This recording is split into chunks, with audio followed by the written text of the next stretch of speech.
ہزاروں سال پہلے کا واقعہ ہے۔ مصر کی سرزمین میں ایک نیک خاتون رہا کرتی تھی۔ اس کے پاس مال و دولت کی کمی نہ تھی۔ وہ اپنی مال و دولت سے غریب اور مسکین لوگوں کی مدد کیا کرتی تھی۔ اتنی مال و دولت ہونے کے باوجود اللہ تعالیٰ نے انہیں کبھی مغرور نہ کیا تھا، اور اللہ تعالیٰ نے اس خاتون کے دل میں غریبوں کے لیے شفقت اور محبت ڈال رکھی تھی۔ یہ عورت مصر کے مشہور بادشاہ ولید بن مسلم، جس کا لقب فرعون تھا، اس کی بیوی تھی۔ یہی وجہ ہے کہ مصر کے بادشاہ کی بیوی ہونے کی وجہ سے انہیں ملکہ مصر کے نام سے بھی جانا جاتا تھا۔ مصر کے بادشاہ کی بیوی جس قدر نیک تھی، اس کا شوہر اس کے برعکس تھا۔ مصر کے بادشاہ کی بیوی کا نام حضرت آسیہ تھا۔ اگرچہ حضرت آسیہ نیک تھی، لیکن اس کا شوہر اس کے برعکس تھا۔ مصر کا بادشاہ، جسے فرعون بھی کہا جاتا ہے، یہ شخص دولت اور طاقت کے نشے میں چور چور تھا۔ یہی وجہ تھی کہ یہ شخص بنی اسرائیل کے لوگوں پر ظلم و ستم کے پہاڑ توڑتا، اور تقریباً 1000 سے زیادہ اس نے بنی اسرائیل کے لوگوں کو اپنا غلام بنا رکھا تھا۔ فرعون بنی اسرائیل کے ان غلاموں کے ساتھ جانوروں جیسا سلوک کرتا، کیونکہ فرعون نے بادشاہی کا دعویٰ کر رکھا تھا۔ یہی وجہ تھی کہ وہ ہر ایک شخص کو اپنا غلام سمجھتا۔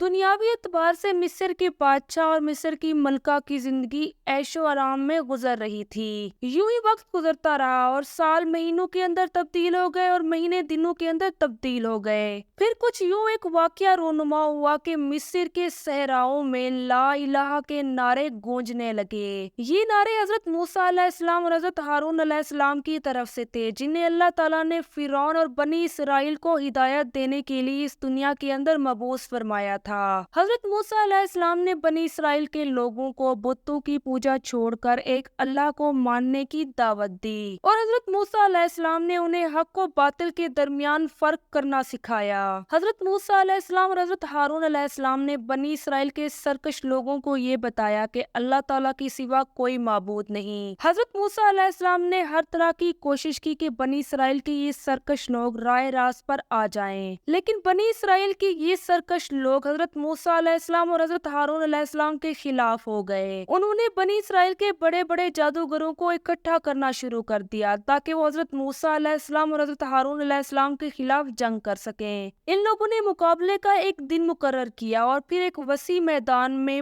پورے دنیا سے لوگوں کو بلایا گیا، اور بنی اسرائیل کے تمام چھوٹے بڑے جادوگروں کو بھی دعوت دی گئی۔ فرعون اپنی فرعونیت کے نشے میں چور اس مقابلے میں شریک ہوا۔ اس مقابلے میں موجود بہت بڑا مجمع تھا، جو کہ بنی اسرائیل کے لوگوں کا تھا۔ اس مقابلے کے شروع ہونے سے پہلے جب حضرت موسیٰ علیہ السلام وہاں پر تشریف لائے، تو انہوں نے بنی اسرائیل کے لوگوں کو پھر سے اسلام کی دعوت دی، اور انہیں سچ اور جھوٹ کے بارے میں بتایا۔ لیکن بنی اسرائیل کے یہ لوگ اپنی ہٹ درمی پر قائم رہے۔ جب یہ مقابلہ شروع ہوا تو فرعون کا ایک جادوگر سامنے آیا، اور اس نے فرعون کی عزت کی قسم کھائی۔ پھر اس جادوگر نے اپنی لاٹھی کو جیسے ہی میدان میں پھینکا، تو وہ لاٹھی بے شمار سانپوں میں تبدیل ہو گئی، اور یہ سانپ پورے میدان میں ایک جگہ سے دوسری جگہ گھومنے لگے۔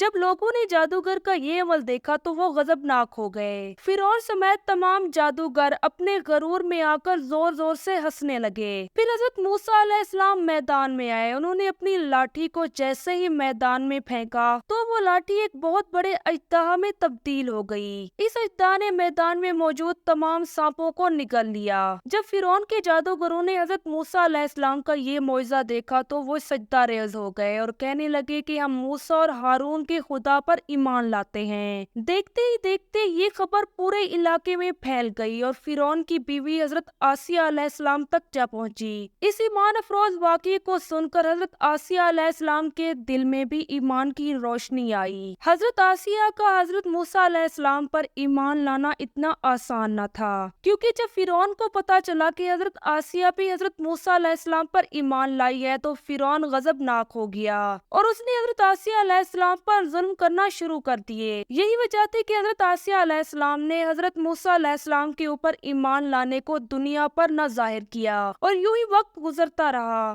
پھر کچھ ایسا واقعہ رونما ہوا جس سے حضرت آسیہ علیہ السلام کے دل میں فرعون کے لیے نفرت جاگ اٹھی۔ جب حضرت آسیہ علیہ السلام نے دیکھا کہ فرعون لوگوں کے اوپر بے شمار ظلم کرتا ہے، یہاں تک کہ اس نے اپنے گھر میں کام کرنے والی ایک خاتون جو کہ فرعون کی بیٹی کے سر میں کنگھی دینے کا کام کرتی تھی، وہ بھی حضرت موسیٰ علیہ السلام پر ایمان لے آئی، اور جب یہ خبر فرعون کو پتہ چلی تو فرعون نے غصے میں آ کر اسے قتل کروا دیا۔ جب فرعون اپنی اس ملازمہ کو قتل کروا رہا تھا تو اللہ تعالیٰ نے غیب کے دروازے حضرت آسیہ علیہ السلام کی آنکھوں سے اوجھل کر دیے تھے، اور یہی وجہ بنی کہ حضرت آسیہ علیہ السلام نے غیب کے دروازوں سے اس ملازمہ کی روح کو فرشتوں کے ذریعے آسمان کی طرف لے جاتے ہوئے دکھایا گیا۔ جب حضرت آسیہ علیہ السلام نے اپنی آنکھوں سے فرشتوں کو دیکھا تو اس کا ایمان اور بھی پختہ ہو گیا۔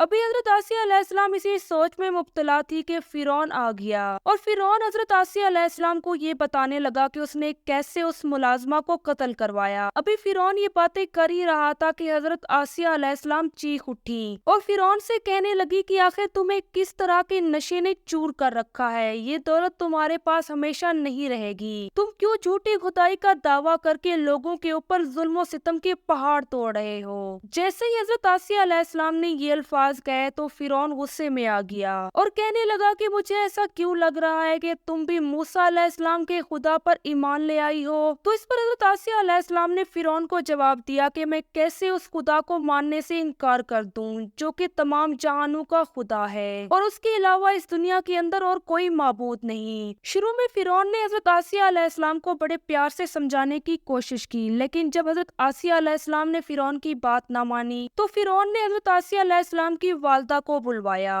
اور فرعون حضرت آسیہ علیہ السلام کی والدہ کو سمجھانے لگا کہ اگر یہ موسیٰ علیہ السلام کے خدا کی انکاری نہ ہوئی تو میں اسے قتل کر دوں گا۔ فرعون کی بات سن کر حضرت آسیہ علیہ السلام کی والدہ پریشان ہو گئی اور اکیلے میں جا کر حضرت آسیہ علیہ السلام کو خوب سمجھایا اور کہا کہ فرعون کی بات مان لو ورنہ یہ تمہیں قتل کر دے گا، اور میں بالکل بھی نہیں چاہتی کہ فرعون تمہیں تھوڑا سا بھی نقصان پہنچائے۔ لیکن حضرت آسیہ علیہ السلام نے اپنی والدہ کی بات بھی نہ مانی اور حق پر ڈٹی رہی۔ پھر فرعون نے اپنے ظلم و ستم حضرت آسیہ علیہ السلام پر توڑنا شروع کر دیے، یہاں تک کہ فرعون نے حضرت آسیہ علیہ السلام پر یہ ظلم بھی کیا کہ حضرت آسیہ علیہ السلام کو تپتی ریت پر ان کے ہاتھوں پر کیل ٹھوک کر رکھا جاتا۔ فرعون نے جب یہ دیکھا کہ اس چیز کا اثر بھی حضرت آسیہ پر نہیں ہو رہا تو پھر حضرت آسیہ علیہ السلام کو تپتی ریت پر لٹا کر ان کے اوپر پتھر کے ٹکڑے رکھے جاتے تاکہ حضرت آسیہ علیہ السلام ہل بھی نہ سکے۔ جب فرعون کا ہر حربہ ناکام ہو گیا تو حضرت آسیہ علیہ السلام نے فرعون سے کہا چاہو تو میرے جسم کا ایک ایک اعضا کاٹ دو، لیکن میرے دل میں اللہ تعالیٰ کے لیے محبت بڑھتی جائے گی۔ جہاں پر حضرت آسیہ علیہ السلام کو رکھا گیا تھا ایک دن حضرت موسیٰ علیہ السلام کا وہاں سے گزر ہوا تو حضرت آسیہ علیہ السلام نے حضرت موسیٰ علیہ السلام سے پوچھا کیا میرا رب مجھ سے راضی ہے؟ تو اس پر حضرت آسیہ علیہ السلام کو حضرت موسیٰ علیہ السلام فرمانے لگے اے آسیہ علیہ السلام، آسمان کے فرشتے تیرے انتظار میں ہیں اور اللہ تعالیٰ تیرے کارناموں پر رشک کرتا ہے۔ اے آسیہ تو سوال کر، تیری ہر حاجت پوری ہوگی۔ حضرت آسیہ علیہ السلام نے پھر یہ دعا مانگی کہ اے میرے پیارے رب، میرے لیے جنت میں ایک گھر بنا اور مجھے فرعون اور اس کے کام سے نجات دلا اور مجھے ظالم لوگوں سے نجات بخش۔ ادھر جب فرعون نے دیکھا کہ اس کا ہر حربہ ناکام ہوا ہے تو اس نے یہ فیصلہ کیا کہ وہ حضرت آسیہ علیہ السلام کو شہید کر دے گا۔ فرعون نے اپنے حواریوں سے کہا کہ ایک بہت بڑی چٹان لے کر آؤ، اور اگر حضرت آسیہ علیہ السلام مجھ پر ایمان لے آتی ہے اور مجھے خدا تصور کرتی ہے تو یہ میری بیوی ہوئی، اسے آزاد کر دینا اور پھر میرے پاس لے آنا، اور اگر یہ اپنی بات سے پیچھے نہ ہٹے تو اس کے اوپر چٹان گرا کر اس کو وہیں پر ہی مار ڈالنا۔ جب چٹان لائی گئی تو حضرت آسیہ علیہ السلام آسمان کی جانب جنت کے اندر اپنا موتیوں سے بنا گھر دیکھ رہی تھی، اور جب ان کے اوپر چٹان گرائی گئی تو حضرت آسیہ علیہ السلام کے وجود میں روح موجود نہیں تھی، وہ پہلے ہی پرواز کر چکی تھی۔ مفسرین کے مطابق حضرت آسیہ علیہ السلام پر فرشتوں نے سایہ کر لیا تھا اور یہی وجہ تھی کہ انہیں اپنا گھر جنت میں نظر آ رہا تھا، اور یہی وہ وقت تھا جب حضرت آسیہ علیہ السلام کی روح آسمان کی جانب پرواز کر گئی۔